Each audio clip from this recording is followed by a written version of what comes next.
اگر از هنگ کردن FL استودیو خسته شدی، این ترفند کارتو راه میندازه و سرعت کارتو بالا میبره. ابتدا به قسمت آپشن میریم و آدیو سیتینگ رو انتخاب میکنیم. در اینجا ابتدا طول بافر رو زیاد میکنیم و بعد از اون در سربرگ CPU این گزینه ها رو فعال میکنیم. سپس کیفیت میکسر رو کم میکنیم. در بخش بعد به گزینه ژنرال میریم. در قسمت انیمیشن ها این گزینه رو فعال میکنیم.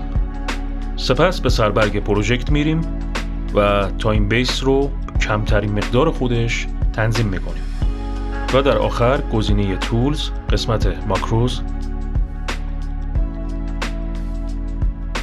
کلیپ های صوتی بلا استفاده خودتون رو پاک کنید یا اگر اونا رو لازم ندارید اونا رو حذفشون کنید.